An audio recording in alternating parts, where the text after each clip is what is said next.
Gary, I think it's safe to say that was a game of two halves. First half was near on perfect. The second half was very scrappy. Yeah, we were good first half. I thought we were well worth our lead.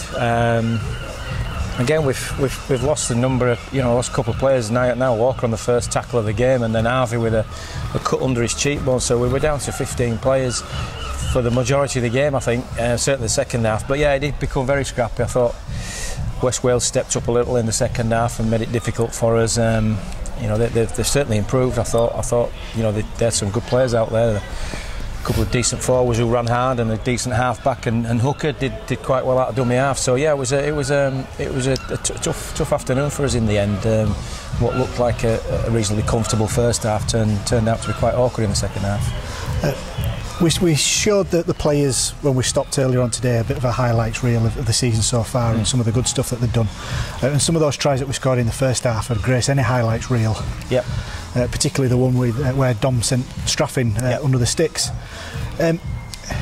Was it a case of sometimes the players thinking the game's won at half time, or? Possibly, yeah. There is a bit of that. When you're coming out second half with such a big lead, it is difficult. It does play with your mind a little bit. But we did speak about that at half time about remaining professional. We don't set targets to keep teams scoreless, but that certainly was what the players were talking about. And then, a bit disappointed, we gifted them a little bit of field position, and then as soon as they got that first try, you could see the confidence grow within their camp. I thought, at the back end of the game they finished particularly strong. But we tired, as I said.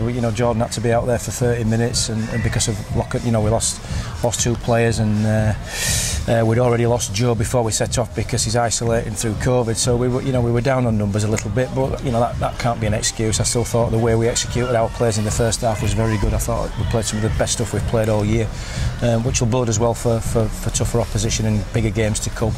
But a little bit disappointed how scrappy it got second half. And West Wales made it difficult for us, no mistake about it. As you rightly said earlier, nobody's got the given right to come down here and put 40 or 50 points up teams. You've got to earn that right. And to be fair to West Wales, I thought they've definitely improved, and they worked really hard second half. So looking forward, you made a few changes, obviously. Coming down here, moved your pack around a little bit. We're down at Coventry next week. That's going to be another tough game. They've turned Rochdale over down there already this year. Yeah. So just looking at the games, next few games coming up, what injuries have we picked up today, and how we're looking for those next couple of games?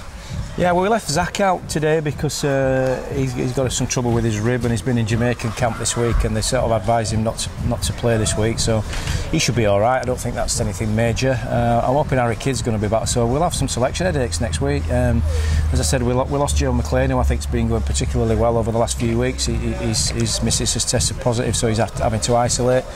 But should have Zach coming back, hopefully Kiddie coming back. In terms of today, Niall Walker concussed, so he'll not be available, and Harvey also took, as I said, a cut under his eye, which looked quite deep. So I think Harvey will be out next week, but hopefully we should have Kiddie and Zach back. So I don't think we certainly won't lose anything by getting those two players back into the ranks. And it's good to see Dom back out there again after his layoff with his calf injury. I thought Dom and Brown in the first half were excellent together. Yeah, well done on today then, and we'll look forward to Coventry next week. Yeah, it's going to be a tough one down there. Like you said, they've turned Rochdale over already, and I've seen a few games of theirs, and it's a big pitch, a big open field, and they play it very, very well. So I think it's going to be another tough encounter down there next week. We're going to have to be at our best, that's for sure. Yeah. Well, cheers, Scott. See you next week. Thank you, mate. Cheers.